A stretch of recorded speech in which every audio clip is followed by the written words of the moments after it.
On peut mener notre petite vie, on peut penser que tout va bien et que Jésus est loin de revenir, loin, très loin, on a encore du temps. Mais en vérité, on a très peu de temps. Le temps est compté. Il y a très peu de temps, donc c'est pour cela que cet audio, je le fais par la grâce de Dieu. Et que chacun puisse vraiment écouter, que celui qui a des oreilles puisse entendre. Et ce que Dieu veut nous communiquer à nous tous. Il est temps de se préparer, il est temps de se sanctifier véritablement, de faire la paix. Là où il n'y a pas la paix, il est temps d'avoir un cœur pour Jésus-Christ de Nazareth. Parce que le monde va être secoué, les nations vont être secouées puissamment, parce que l'enlèvement est plus que proche.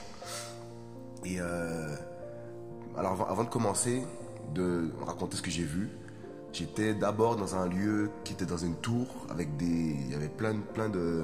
C'est comme dans un bureau. Il y avait plein de personnes qui étaient là, ils étaient chrétiens. Mais leur attitude, leur manière de faire les choses, c'était pas du tout l'attitude d'un enfant de Dieu. Il y avait du rap chrétien, il y en a qui chantaient des choses mondaines, mais on croyait que c'était de Dieu. Et il y avait une tristesse dans mon cœur quand je voyais toutes ces personnes, c'était terrible. Mais c'était un lieu qui était revendiqué être chrétien, quoi, tout simplement. Et j'ai vu même dans cet endroit, j'ai cru voir des gens qui étaient dans la vérité. Il y en a qui m'ont vu, ils ont fait comme s'ils ne m'ont pas vu. Et lorsqu'ils ont vu que je les ai vus, ils sont venus me dire bonjour, mais ils étaient dans un lieu un peu où il y avait la compromission. C'était vraiment bizarre, quoi, c'était vraiment bizarre. Et puis dans le son, je me suis retrouvé sur mon lit. J'étais sur mon lit et subitement, j'ai été aspiré vers le haut, aspiré. Et d'un coup, je commence à voir en fait ce qui se passe dans divers lieux. J'ai vu dans les cités ce qui se passait dans les bâtiments, les lumières commencent à s'allumer la nuit. Des gens commencent à crier, leur enfant avait disparu. D'autres endroits, des chrétiens étaient emmenés en garde à vue, leurs vêtements étaient retirés. Il y avait... C'était compliqué, c'était la guerre dehors, c'était la guerre. C'était des bombes qui pétaient, des fusils, des coups de fusil. Et les gens se cachaient, tout ça pour ne pas mourir. Et c'était terrible, il y avait une angoisse, mais c'était terrible. Et du coup, qu'est-ce que j'ai vu encore dans le songe? J'ai vu des gens en fait à l'agonie.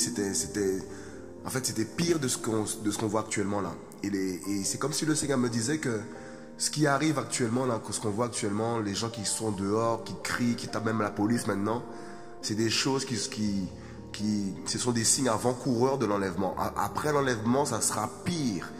Dieu me faisait comprendre qu'il y aura plus de justice. Il y aura plus de justice. Il y aura plus de frein en fait. Il y aura plus de frein. Voilà, il y aura plus de frein. Les gens vont faire n'importe quoi. Ce sera la guerre. Ça va être atroce.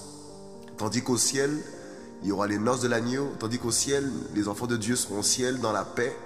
Pendant que sur terre, ce sera le chaos total. Et je crois que Dieu nous avertit. Dieu nous avertit qu'il revient et qu'il faut se préparer, se mettre à part.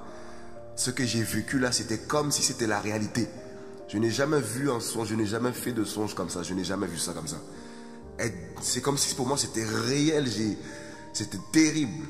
Donc l'enlèvement arrive, Jésus-Christ, notre Père, notre Dieu arrive, le monde est mûr, la terre connaîtra un chaos terrible. Purifions-nous, sanctifions-nous. Prions avec nos familles, allons voir les gens avec qui il n'y a pas la paix, préparons-nous, sanctifions-nous, ayons un cœur pur devant Dieu afin d'être enlevés au son de la trompette. Je vais juste lire un passage avant de terminer. Dans 1 Thessaloniciens 4, verset 15. Voici en effet ce que nous disons par la parole du Seigneur. Nous les vivants qui restons pour l'avènement du Seigneur, nous ne précéderons pas ceux qui dorment. Car le Seigneur lui-même, avec un cri de commandement et une voix d'archange, et avec la trompette de Dieu, descendra du ciel, et les morts en Christ ressusciteront premièrement. Ensuite, nous les vivants qui restons, nous serons enlevés ensemble avec eux dans les nuées à la rencontre du Seigneur dans les airs. Et ainsi nous serons toujours avec le Seigneur. C'est pourquoi consolez-vous les uns les autres par ces paroles. Voilà le message de la parole de Dieu. Préparons-nous. Voilà ce que j'ai reçu aujourd'hui 24 décembre entre 4h et 5h du matin. Que Dieu nous bénisse, que Dieu nous protège, que Dieu nous garde. Amen.